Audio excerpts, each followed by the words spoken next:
And there is a brewing debate over abortion in South Carolina over whether or not the state can force a woman to view an ultrasound of her fetus before she has an abortion. A bill has already been passed by the South Carolina State House. It's now before the state Senate. Vicki Saporta is president and CEO of the National Abortion Federation. Dorothy Young is legislative counsel for the National Right to Life. Welcome to both of you. Thank you. And Dorothy, let me begin with you. We had the Attorney General, essentially in the state of South Carolina, say this week that he thinks such a bill would be unconstitutional. Why then should it be passed by the South Carolina?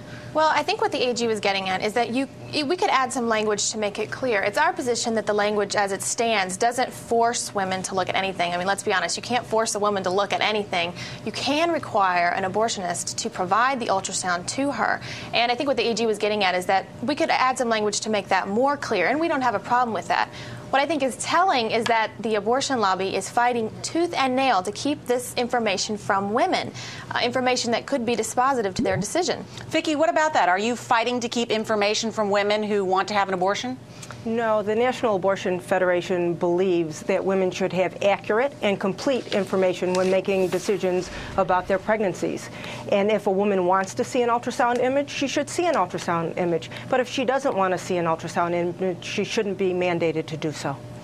Dorothy, what's so important about having a woman who is going to have an abortion? Why would you force them to look at an ultrasound? Well, again, the law doesn't force her to look at anything. The law requires that the abortionist provide her the information that would be relevant to making this important life and death decision. But I just learned this. I didn't realize, I guess, they do perform ultrasounds whenever someone does go in for an abortion. Exactly. So why is this bill needed? It sounds like, or at least critics are charging, that you're trying to scare women away from abortion. And I think that's an important point. The critics here is the abortion lobby, and this is the same group of people who routinely scold the pro-life movement for not giving women, as intelligent, thoughtful human beings, the credit to make this decision. Yet when we want to offer them this information to make this decision, that it's informed, the abortion lobby, they don't want that information to be out. Vicki, address that. This is another attempt by politicians to manipulate women and interfere in the doctor-patient relationship in order to advance their own personal political agendas. In some of these states, taxpayer dollars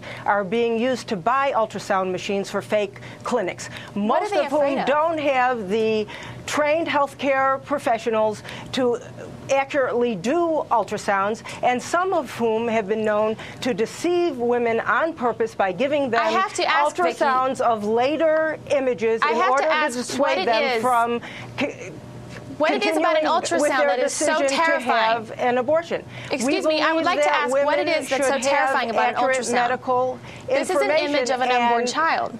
A woman can handle this image. Women, as thoughtful, intelligent human beings, are entitled to this. And I would like to say something to all the women out there who are contemplating this irreversible decision. You have a right to that image, and you should request it. In our if it's not offered. Ultrasound images don't dissuade women from having an abortion if they choose to have They an often abortion. choose life after seeing an ultrasound image. Women do need to be able to make these choices in consultation with their physicians and those they choose to involve without coercion and manipulation from politicians with their own agendas. All right, well, this is a good debate, and I appreciate you both coming on to share both sides of this story. Vicki Saporta and Dorothy Young, thanks so much. Sure.